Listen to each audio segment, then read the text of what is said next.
Welcome everybody to this webinar. Welcome to Egle, Dr. Egle Ramanauskaite, and thanks to be here. Some useful information before to start. I'm Roberta Martegliano from hyaDENT Italy. This is an international webinar, so you can choose your language. You can click on the icon worldwide, and you can choose the original audio that is in English, the Italian, and the Spanish translator. If you prefer and you would like to listen only the interpreter, you can choose mute original audio. The focus of this webinar is how to avoid surgery in case of severe periodontitis and peri-implantitis from science to the clinic. The duration of the webinar is 40 minutes, and we have the time 10 minutes at the end for the question and the answer. For me, it's a pleasure to introduce to you Dr. Egle Ramanauskaite. Egle received her master's degree in odontology at the Kaunas University of Medicine in Lithuania. She finished a 3-year postgraduate program in periodontology at the same university.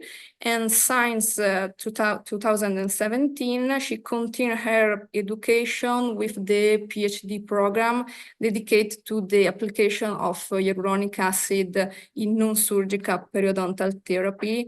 And her researches now are focusing on this new novel approach, non-surgical. She works in private practice, and she also teaches in periodontology to the dental student at the Lithuania University. So Egle, I will leave you the stage and see you soon after. Thank you, dear Roberta. Thank you for a nice introduction. I'm very grateful for hyaDENT for having this opportunity to be here today and discuss my favorite topic.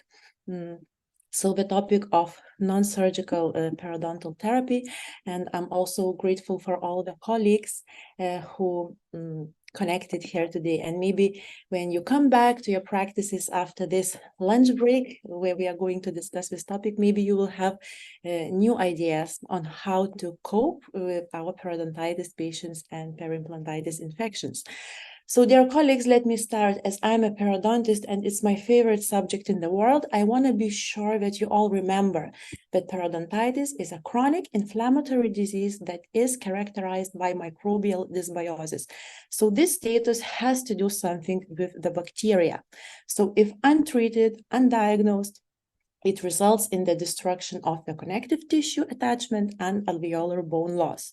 Why it is a problem? The problem is that periodontitis is a main cause of teeth loss in adult population. According to my knowledge, according to the World Health Organization, periodontitis is the 6th most commonest disease in the global burden of a disease. And according to the epidemiologic studies in Europe, 2 out of 5 adult patients are affected by some form of a disease. Why it is important? The message is that the disease is so widespread that every 2nd or 3rd patient who is coming to our practices may have some level of periodontal breakdown. So we need to evaluate the periodontal status of each and every patient who is coming to our practices. Maybe they are not particularly searching for periodontal treatment. So what problems do arise here? Very often, periodontitis is not diagnosed or a patient is not referred to a periodontist on time. And here are some clinical pictures of my everyday work. Here is a very nice young lady who had the anterior restorations, and she was very happy for 2 years. But after 2 years, she had severe pain, and we had a periodontal abscess. And as the patient has a very high smile line, this is a disaster. And when we look at the x-rays and clinical examinations, we obviously see that the periodontal status of the patient was not evaluated well enough before starting the prosthetic treatments. Another patient Again, some prosthetic work in the upper jaw, and she has implants in the lower jaw. She was referred to me by the doctor asking maybe I can do something about these implants. And this is the clinical picture, not after some execution in my dental chair. It is just a regular checking on bleeding, on probing. And again, obviously the periodontal status was not evaluated enough before proceeding with further treatments. So dear colleagues, whenever we are talking about the treatments, we have to know what is our endpoint, what is our ultimate goal. And according to the World Workshop of Periodontology, a successfully treated periodontitis patient should exhibit probing depths of 4 millimeters or less that do not bleed on probing, a minimal bleeding on probing, and optimal improvements in other clinical parameters. As well as very classical studies, they show that if we have a residual periodontal pocket probing depth of 5 millimeters, it is a risk factor for tooth loss of about 6 and 8 respectively, and side and tooth levels. And the bigger the residual probing depth, the bigger risk of losing the teeth in the future perspective it is. So we have to deal with these pockets. So according to the treatment guidelines for treating stages 1 to 3 periodontitis, the treatment of periodontitis is multi-staged approach, where we have to follow every step. Like the treatment of a patient cannot be random. Yes, every step has to be very well pre-planned before. So step 1, we cannot avoid, but we often do that, is the discussion with the patient about the disease, we have to explain the patient how the patient can contribute to the success of periodontal treatment, some behavioral changes, control of risk factors, and of course a supragingival plaque removal. Well, the second step of the therapy is so-called cause-related therapy, which aims to reduce or even eliminate the subgingival plaque and calculus. In other words, it is a subgingival instrumentation. The third step of the therapy, we reevaluate the patient after step 2. And if we have these residual pockets, we have to make a decision what to do, whether we go for surgery or we do the non-surgical instrumentation. So in this slide, dear colleagues, it is logic that we should be as much efficient in step 2 as possible in order to avoid the surgeries in our practices and the morbidity of our patients. So let's talk now about the step 2, subgingival instrumentations. So from very long time ago, we know that a classical subgingival debridement with curettes and ultrasonics or via combinations is a very like a gold standard in order to reduce the probing depths and gain the clinical attachment level of our perio patients. However, there are studies which demonstrate that up to 30% of the total surface area of already even very thoroughly debrided roots may still be covered with residual plaque and calculus. What clinical relevance does it have to us? Because if we have this residual etiology, they recolonize our already treated sites, and clinically we exhibit these residual pockets.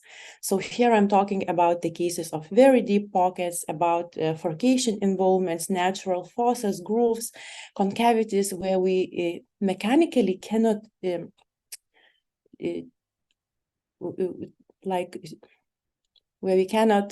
reach with our instruments. Okay, so in this slide it would be logic to use the adjunctive application of antimicrobial agents, which can eliminate or even inactivate the periopathogenic microflora at the sites where our instrumentation is invidious.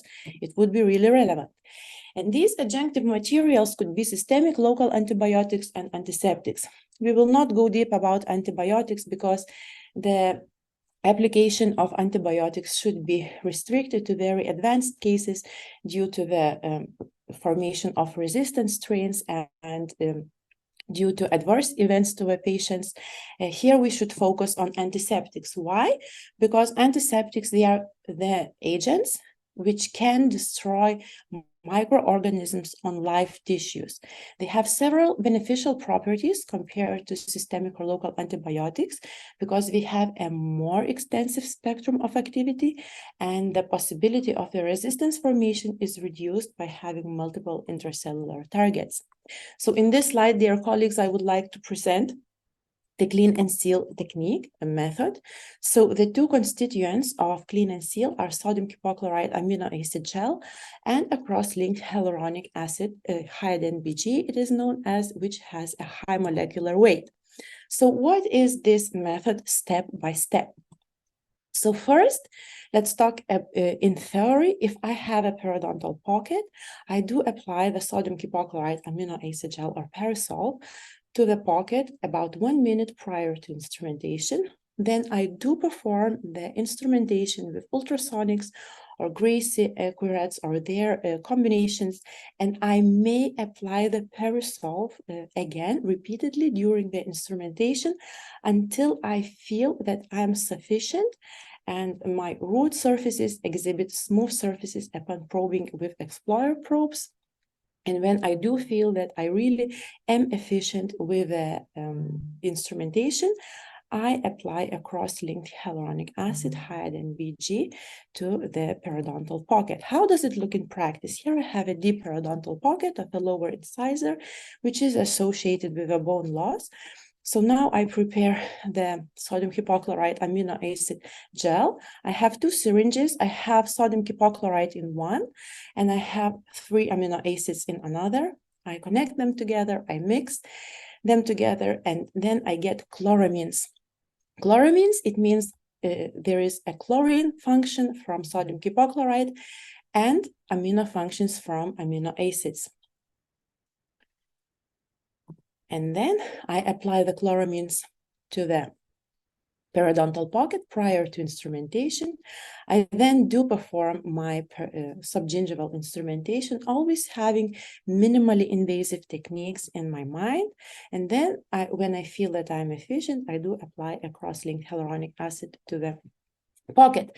So dear colleagues, now let's go deeper about each of the constituent of this method and try to understand what is each contribution of each material, and let's get to the deeper knowledge how it could benefit in treating our periodontitis or peri-implantitis cases.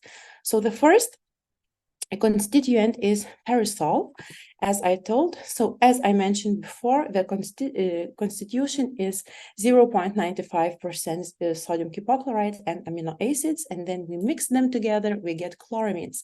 The chloramines, they have a pH of 12. Why it is important? Because this pH, the product of pH of 12, has a softening effect on calculus. So it means whenever we have a lot subgingival calculus, it will make our instrumentation mechanically much more easier. It is known to degrade a bacterial biofilm, enhance the removal of granulation tissue, and we will discuss this before. So whenever I do not know nothing about the material, I would like to go to the literature and see the evidence, yes? So first, let's look into some in vitro evidence. And here is a very nice study which evaluated, it's an in vitro study which evaluated the effect of Perisolv onto the dentin discs and compared it to classic powder and perio powder. So first of all, so like the dentin discs, they were prepared, and then these materials were applied onto these dentin discs. And then these dentin discs were investigated under different magnifications. So when we see the smaller magnification, all dentin discs, they demonstrate a relative smoothness. But when we watch it under the big magnification, we see that the classic powder demonstrates relatively roughness, but the Perisolv and perio powder, they show smoothness. However, if we see at the bigger picture of perio powder, we see marked alterations, yes, on these dentin discs. So we know that it is a potential to open the dentin tubule, so it's not a good thing. Later on, onto these discs, the cells from periodontal ligament were seeded, and Perisolv was demonstrated a high degree of biocompatibility and high survival rate. And then the cell adhesion at 8 hours was observed, and a significant increase in cell numbers was observed on Peria powder and Perisolv discs. So the authors, they made a conclusion that the cell survival and spreading from the cells from periodontal ligament is possible after using the Perisolv. What about the antibacterial effect? Again, a very nice group from Bern and their experiment demonstrated, compared Perisolv with chlorhexidine, and they demonstrated that Perisolv acts antimicrobial, particularly against gram-negative bacteria. Why it is important? Because we know that gram-negative bacteria is associated with periodontal disease. Moreover, it was observed that its component sodium hypochlorite is able to alter the biofilm matrices. So in vitro, it seems very nice. But what about histology? What about this histologic evidence? And here is a very nice histologic study where periodontitis was induced in rats, and variable treatment approaches were checked. And in the end, the authors observed that when Perisolv was combined with scaling and root planing, this treatment modality led to better healing in terms of tissue and cellular repair. So histologically, it also has to do something with an improved healing in the cells. What about the clinical effect? How do we translate this all data, which very nice data, to the clinics?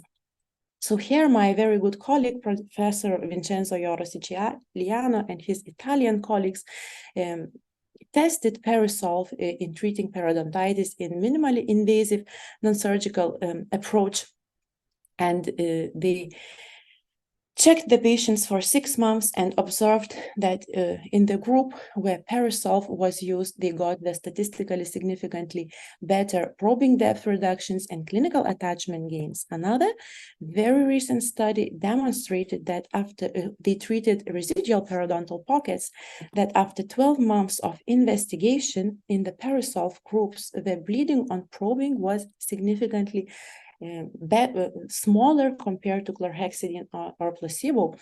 I think that this is also a very important observation, because also from a very classical studies, we know that the absence of bleeding on probing is a very reliable predictor for the maintenance of periodontal health.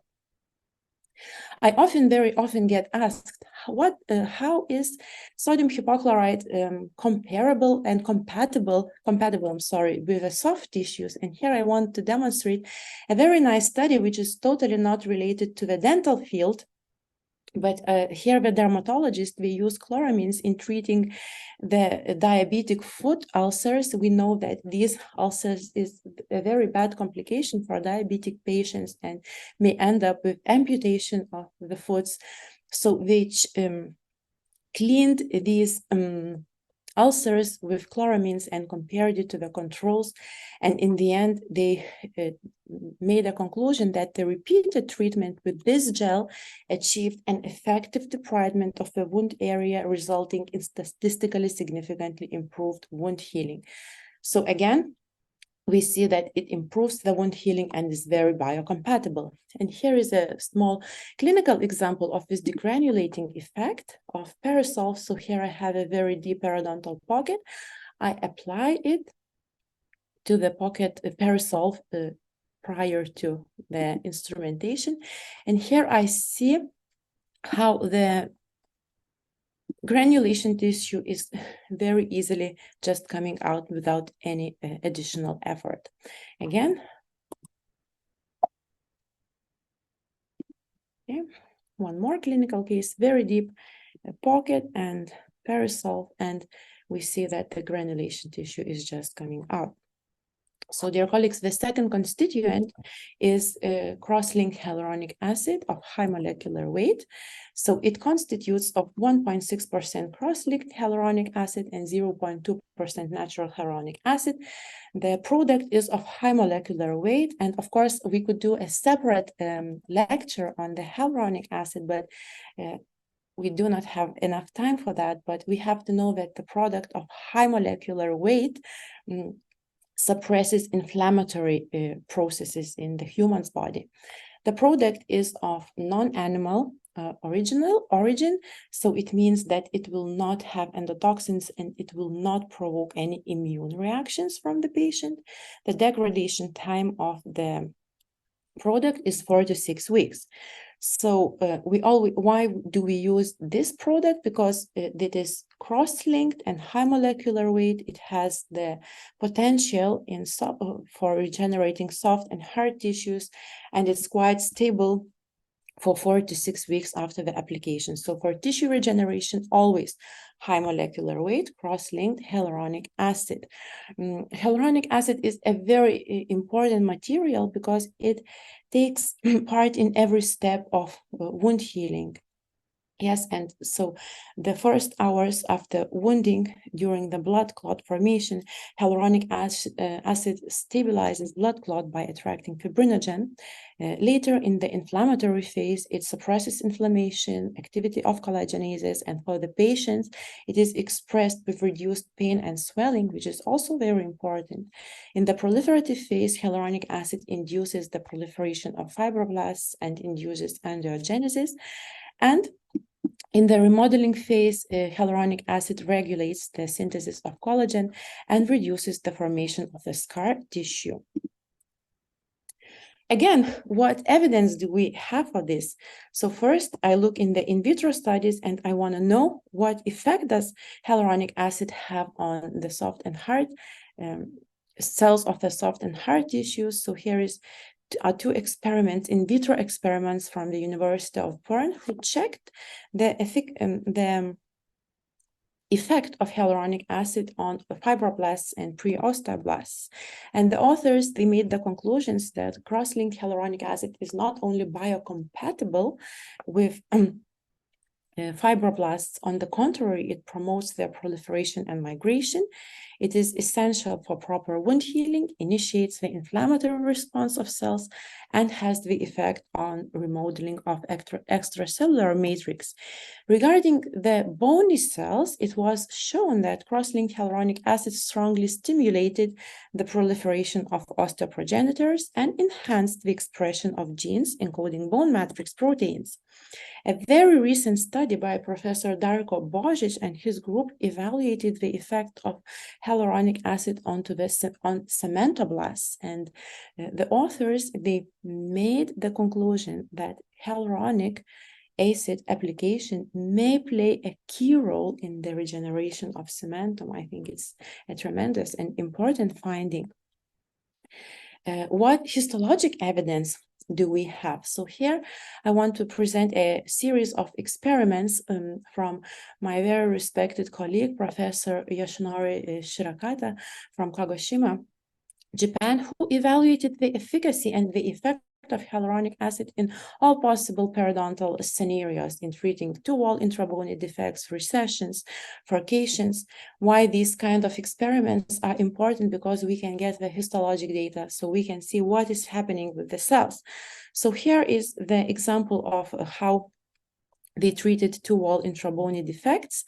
And here is the histologic picture of the open flap debridement. So we see that from the coronal to the apical part of the defect, we have a long epithelial junction and no regeneration of periodontal tissues. On the contrary, in the part where hyaluronic acid was used, we have a long junction, we have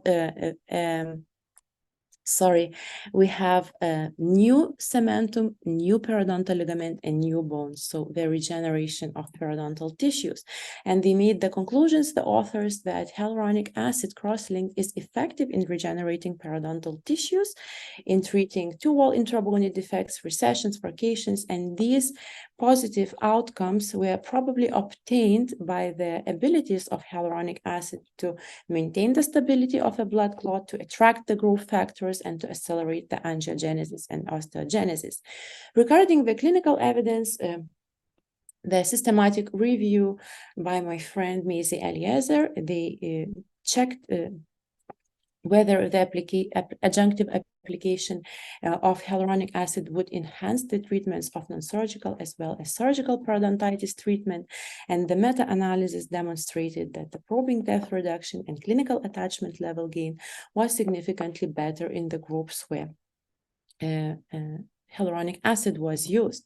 The same scenario was observed in the surgical treatment of periodontitis.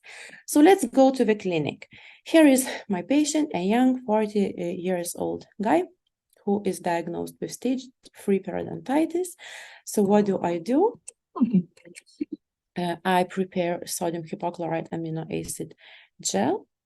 I then apply it to periodontal pocket 1 minute prior to instrumentation, and then I do the instrumentation, and then I apply a cross-linked hyaluronic acid to the treated sites. And after 3 months, from 10 millimeters, I go to probing depth of 4 millimeters, and after 6 months, I have a probing depth of 3 millimeters. So from 10 millimeters, initially, I go to 3 millimeters totally non-surgically, and I even observe the formation of a new bone.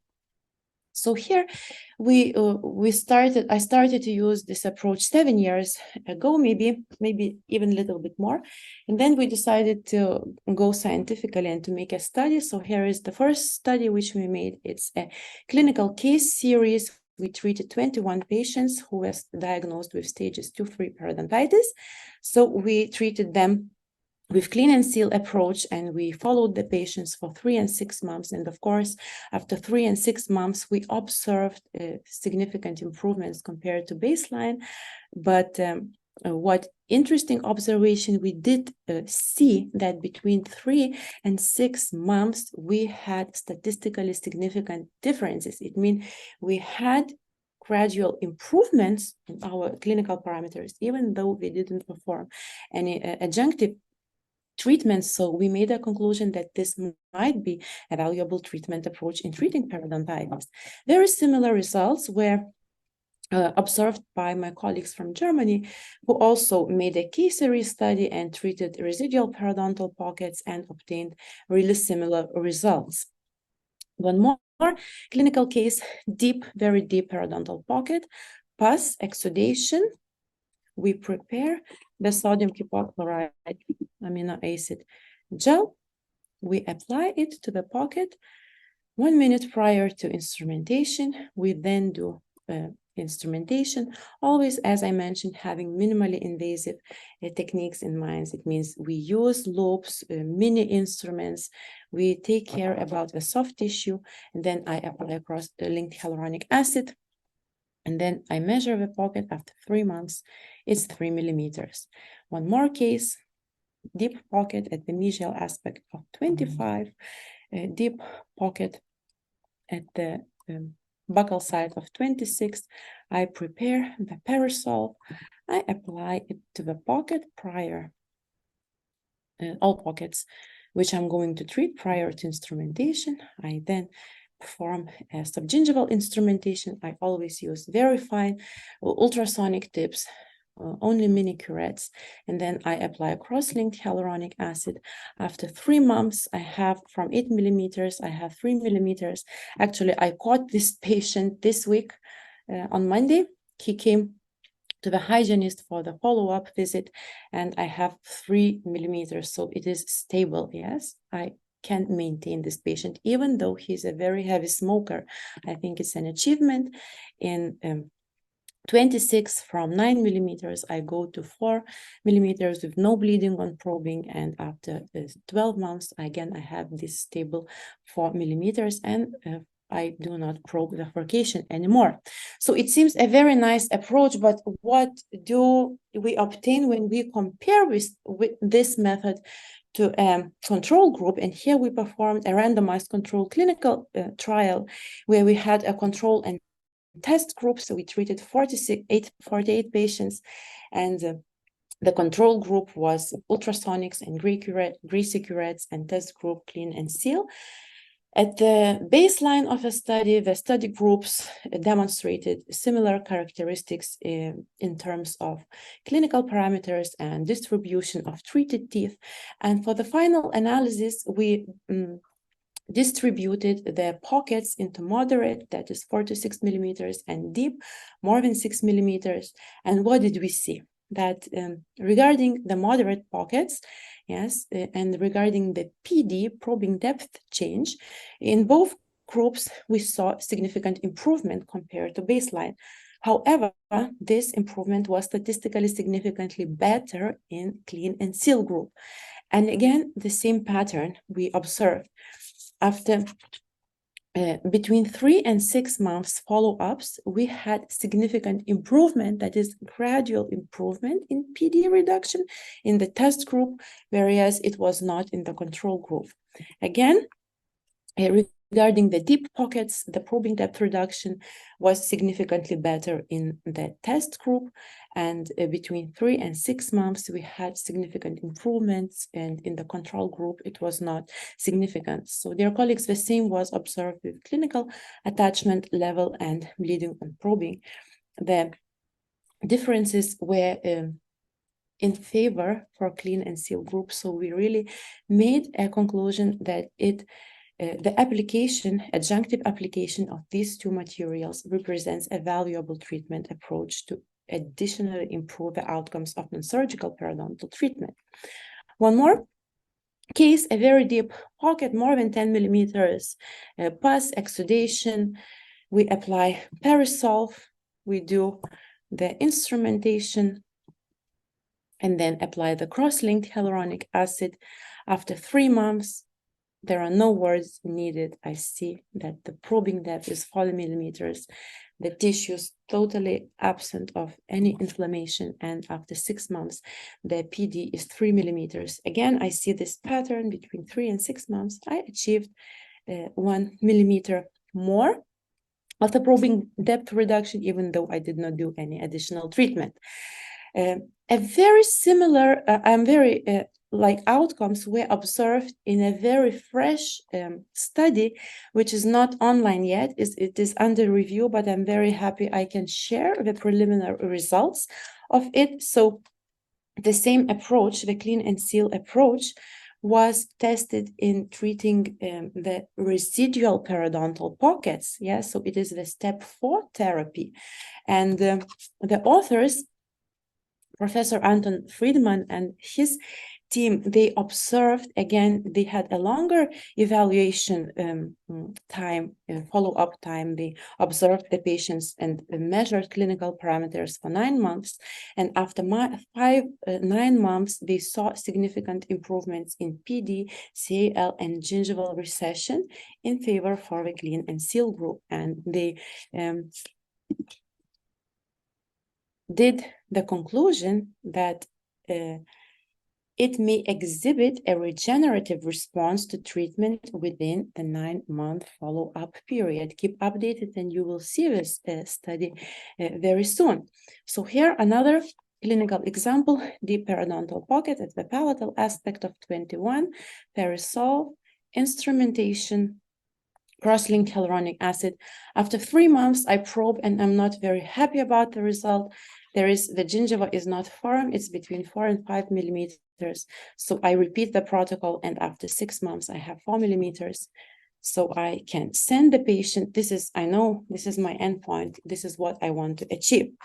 So whenever we talked about the regenerative potential, this is a very, very fresh study of my beloved colleague, Professor Yoshinori Shirakata, who made the histologic study and checked the efficacy of CLEAN&SEAL compared to scaling and root planning alone.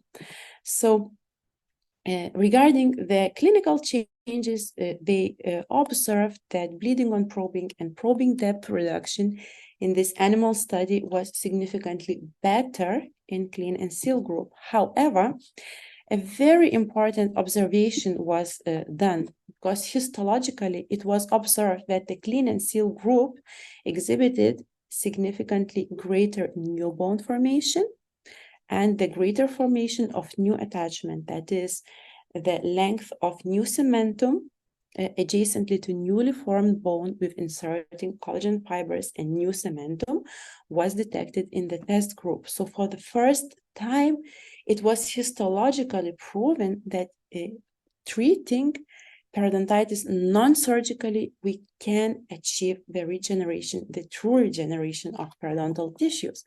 And here we can see the histologic picture, like the scaling and root planning.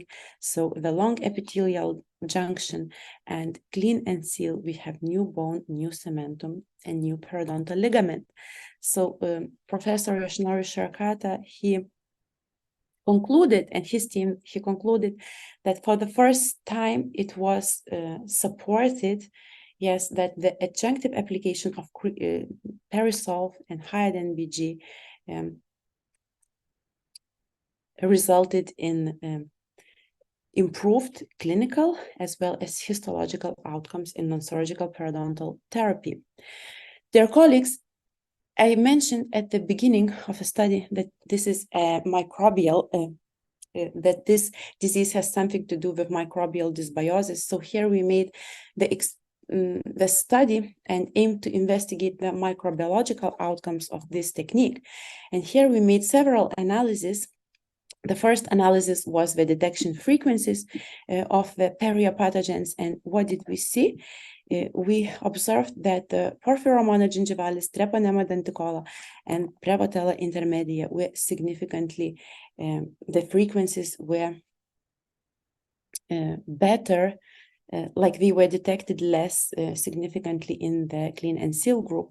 And then we checked the total bacterial counts of these microorganisms, and we observed significant differences in favor for the CLEAN&SEAL group for AA, Thanerella forsythia, Porphyromonas gingivalis, Treponema denticola, and Prevotella intermedia.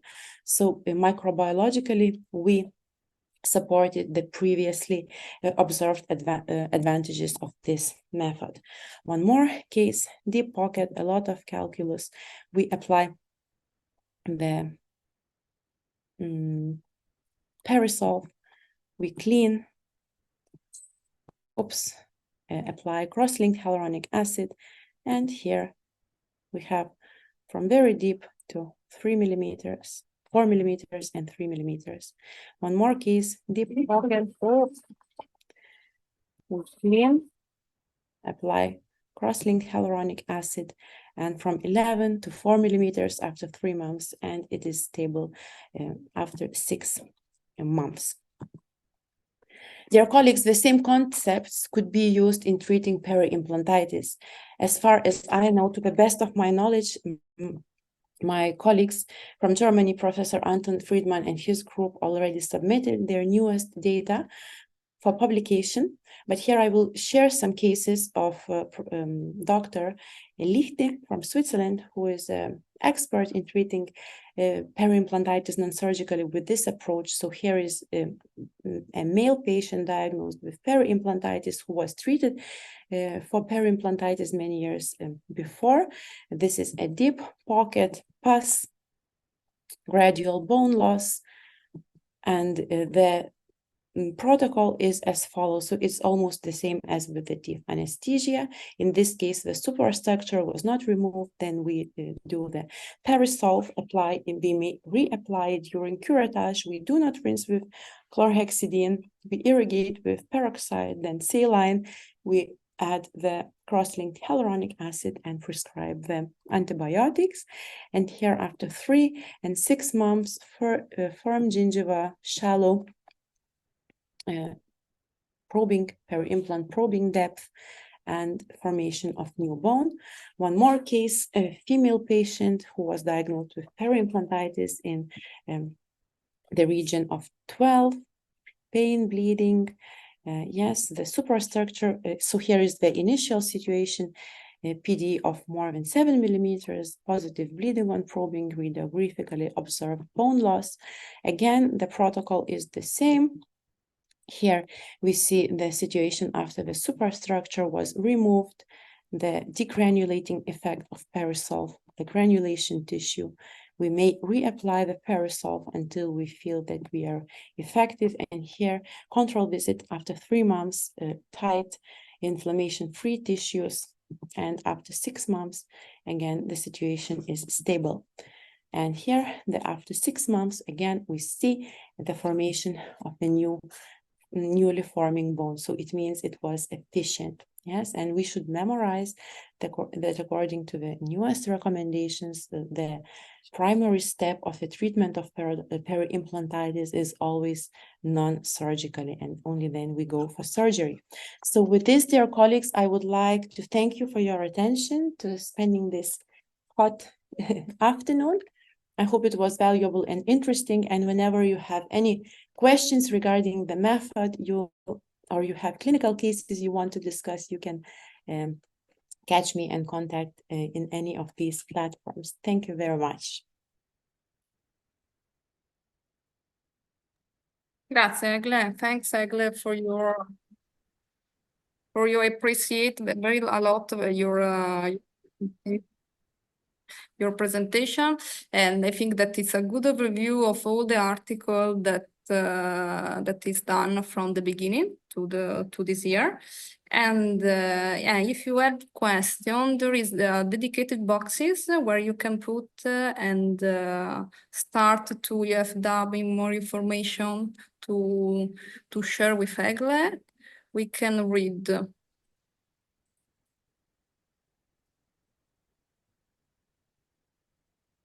I see Pablo Berhedlit. Do you want to make a question?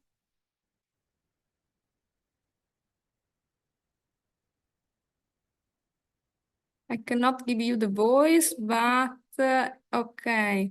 There is a question. Allora, Egle. What is the best mechanical clinic method to use with this novel therapy? Can you repeat the question? I didn't hear it. I'm sorry. Yes, the question is, what is the best mechanical cleaning method to use with this novel therapy? The method which I use is the gold standard. It means ultrasonics, very, very fine tips, and mini curettes. Okay, but you start with ultrasonic or you start with curette? So when I do apply the Perisolv to the pocket, I first start with the curettes. Okay. Can you hear me? I start with the curettes because I want the Perisolv to be longer, you know, in the pocket. And then I continue with ultrasonics. Okay, perfect. I pass on the second question, that is maybe ask the concentration final of the Perisolv. The concentration? Yes, the final concentration of the Perisolv. I think about the hypochlorite. If Pablo, can you I'm sorry, can you repeat the question? The question is, no, this only a sentence, concentration final of the Perisolv. I think that is meaning... The concentration? Yeah, of hypochlorite, I think. Sodium hypochlorite is 0.95%, yes, 0.95. So you do not have to be afraid of this concentration because these amino acids, they have the amortization effect. So it's not a problem. Okay, I pass to the other question. Is indifferent the manual instrumentation and ultrasonic? So they can do both. They can choose what they would like, what do they like to prefer, or it's important to give a step, or to give more specific indication to use the ultrasonic or to use the mechanical. I think that you have to use what works best in your hands. Yes. I think that, to my mind, yes, if you have a primary, like step 2, yes, you have primary to go subgingivally, so you need to use maybe both, yes, that is curettes and ultrasonics. But maybe if you are in step 4, where patients are coming for maintenance, maybe you can be effective just with ultrasonics, because in the long term, the studies show that there is no significant difference in the approach. It means it's like operator sensitive. We have to be good at it. and no matter which instrument we choose. Okay, I pass to the other question. Good afternoon. I would like to know the maintenance at home after the treatment in the clinic. Thank you. So my postoperative protocol would be that I ask the patient to not to use interdental brushes the same day. Yes, he can brush with a toothbrush, but not interdentally. And from the next day to come back to a normal oral hygiene regimen. It means cleaning 2 times with a toothbrush and in the evening to clean with the interdental brushes.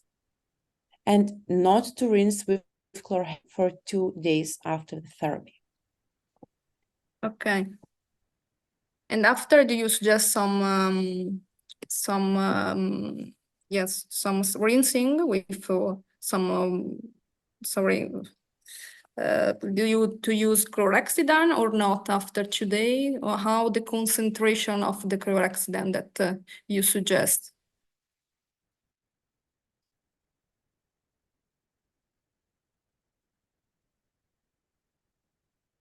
Egle disappear.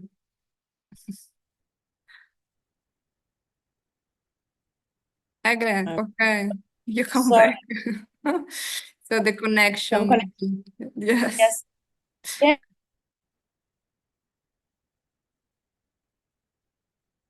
It's not so strong.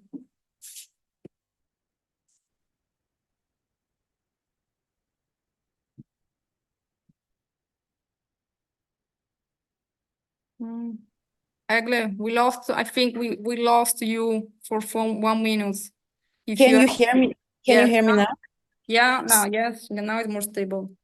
Yeah, so regarding the percentage of chlorhexidine, standard 0.12%. But if you decide, I do not, after non-surgical treatment, I never prescribe chlorhexidine to my patients. But if you do decide to prescribe chlorhexidine, after CLEAN&SEAL, we should prescribe it after 2 days after the procedure, okay? Not the same, not the next day, after 2 days. Okay, I switch my video, but only to make a more good connection. I go to another question. In periodontitis, is it necessary to irrigate with hyaluronate peroxide serum or only in the implants? Is it necessary to irrigate in teeth? A very good question. Thank you very much. So regarding the teeth, and when we are using the ultrasonics, I do not believe that we need adjunctive irrigation. However, you may irrigate at the final step before the applying the cross-linked hyaluronic acid, especially if you have very deep pockets or furcation involvements to feel more like secured. But I think that the product washes out itself with a flash of ultrasonics. And regarding the peri-implantitis cases, so we want some adjunctive irrigation because we have denuded implant threads. So this adjunctive irrigation with peroxide and later with saline will not do any bad. But this is the protocol which Dr. Lichty uses. So let's wait for what the literature and evidence brings us. But there is no rule. Yes, you may irrigate only with how you feel that you are efficient. Let's go to the other question. How many times do you repeat the CLEAN&SEAL treatment? Until I am efficient. So after the first session, I reevaluate. So I have to tell that I treat only compliant patients, that all of these methods, they work if the patient is cleaning interdentally and following self-oral hygiene regimen.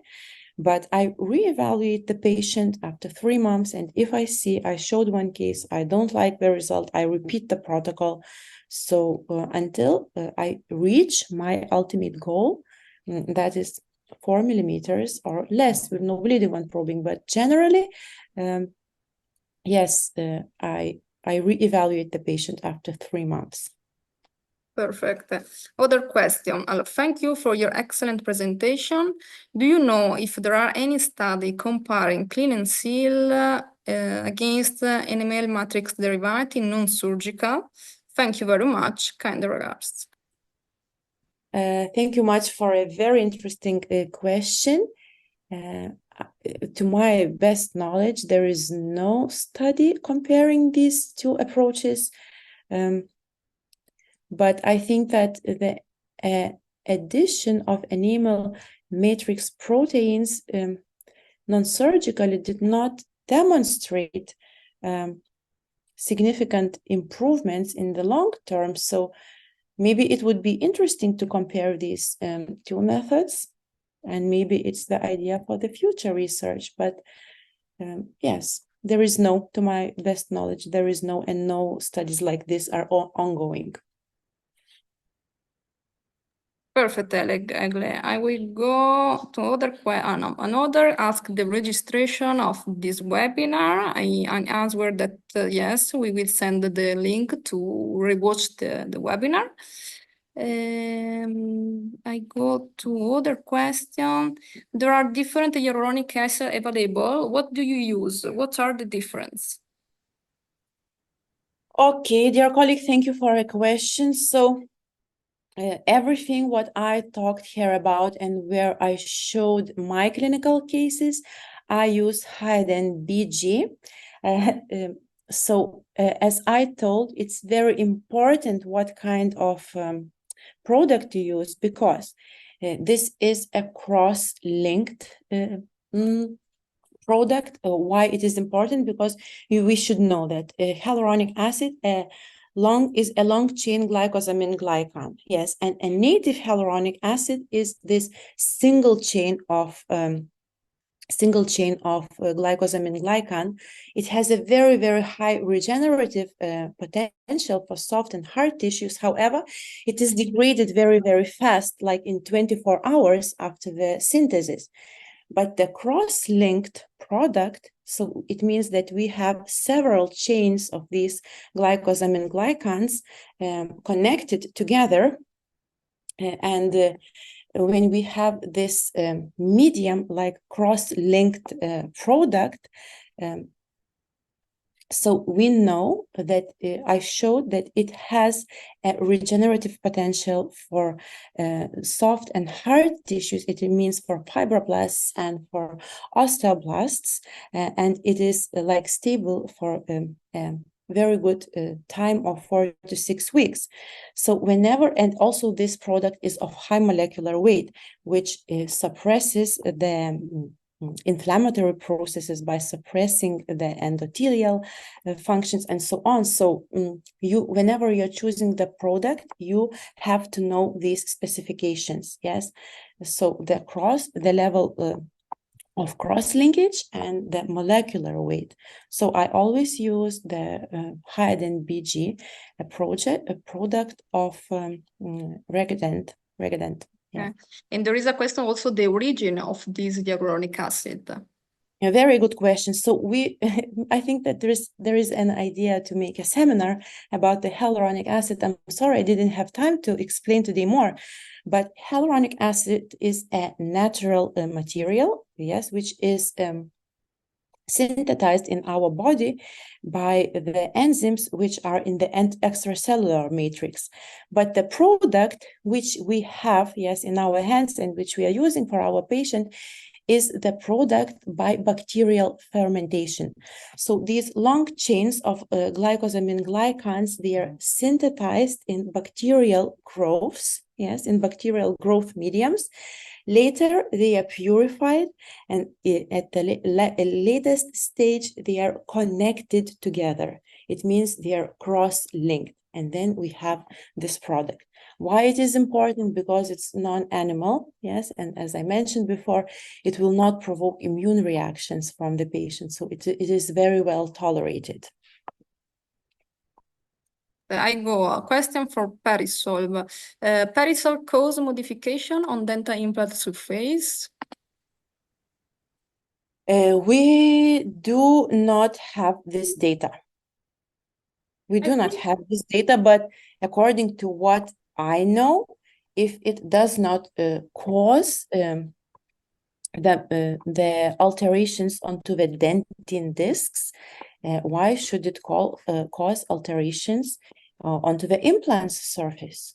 Egle, I think that we have a study that is published in Implants that see that if they put the Perisolv on the surface of the implant, they don't change the surface, so is gentle also on the surface of the implant. This is a past study. It's very nice. I'm not aware of this study. I'm sorry. I will definitely. You know a lot of stuff. Don't worry. But periodontitis is my favorite subject. But logically thinking, yes, I will read this study. So maybe the colleague he or she can write to me. I will search for the study and I will send the study for him or her. But logically thinking, if it does not do harm on root surfaces, it should not harm the implant surface as well. Perfect. I go to another question. This is another question about the yes, we have a lot of questions. I have a question about the use of if this clean and seal can be used with chlorhexidine, but I think that you answer yet. Never chlorhexidine, never. Perfect. Do you want to explain why, or do you want to maybe to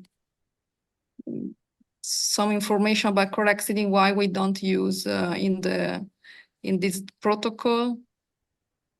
So in general, logically, this protocol does not include chlorhexidine, but I do not want to use chlorhexidine into the wound, inside the wound, yes. If I use chlorhexidine as the antiseptic, yes, when I use chlorhexidine, I have to know clearly the indications why I am using this material. So if I prescribe chlorhexidine, the rinsing, yes, as a mouthwash after the surgery, it's perfect.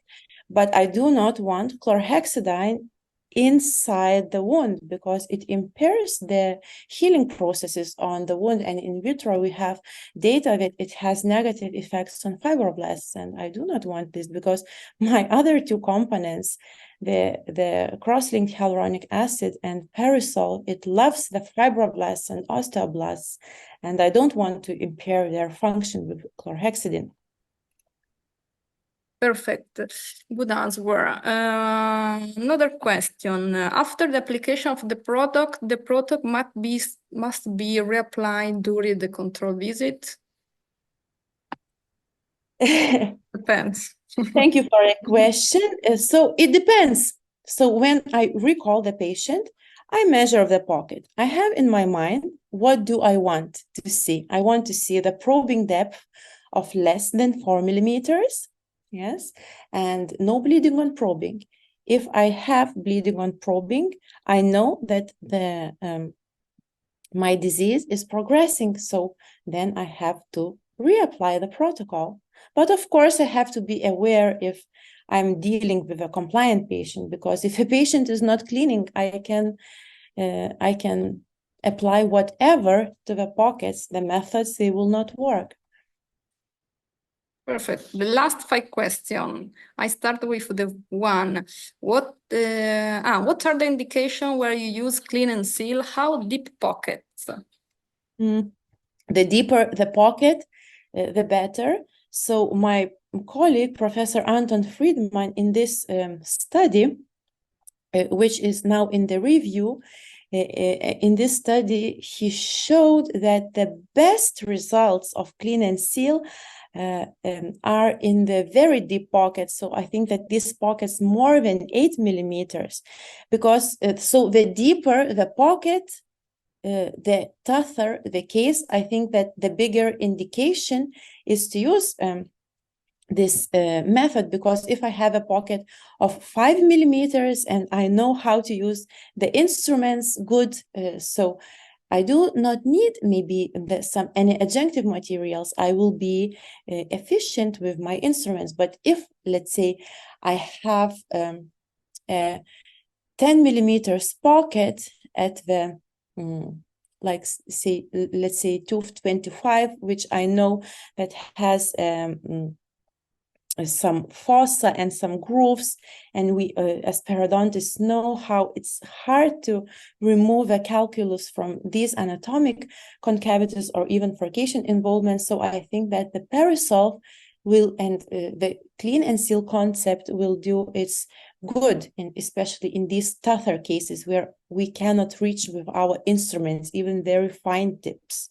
Because I showed that the studies showed that no matter how experienced and well we are with our instrumentations, there are clinical situations where we just can't do anything. So we need this adjunctive boost from these materials. Perfect. I go with another question. How long does the hyaluronic acid need to be in contact with the tooth before being disturbed? Before being disturbed.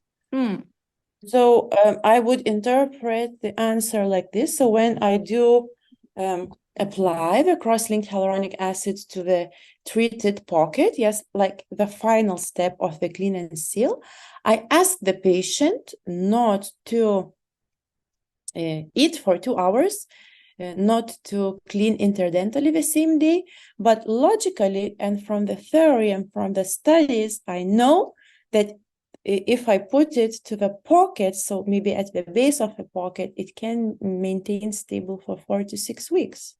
It is active, it is doing its good job. Sometimes if I have extremely deep pockets, but there is no evidence for this, this is my clinical feeling. Let's say I have very deep pockets, I do clean and seal, I recall the patient after 1 week and I reapply the cross-linked hyaluronic acid to the pockets. I do like this additional seal and I feel somehow more secured. I hope this was the question. But dear colleagues, if you have any questions, you can contact me. We can discuss. Yes, I think that the question that because I think that the time is still finished, so maybe I send you some question that we don't answer, or of course you have the time to answer by email. Other 2 questions: if the treatment can be used by the hygienist. Of course. I think that the hygienists, they are the target people who are who can use this method. It's very nice, especially from my experience, because when we do organize courses with the hygienists, they are very happy about the Perisolv, how easy the mechanical treatment of especially hard deposits can be. Dear colleagues, we have to have in mind, for example, if I'm the hygienist, I have a patient with very hard deposits, so it's not necessary I use clean and seal, yes, like both compartments. Maybe I can use just the Perisolv just to make my life easier in cleaning these calculus, because it means that I will be more efficient. I will have to use less strokes, less pull. I will have to be less how to say, invasive, and the feeling for the patient maybe will not be so bad. So we can use both compartments separately also for specific purposes. Perfect, Egle. I think that we've finished the time, and thanks also to the translator, Cristina Bonani, that translated from English to Italian. And thanks for Sven Glockler, that translates to English to Spanish. So Egle, thank you very much. I hope that we will see in Italy some congress and some new event. I can't wait. Yes, I know that you love Italy, and yes, if you have another question, you can write to me. I can leave my email, and I can share with Egle every information that we have for periodontitis and periimplantitis. Thanks. Thank you very much. And good vacation. Have a good lunch, or if you don't do. And grazie a tutti. Grazie, Egle. Thank you very much, dear colleagues. Bye-bye.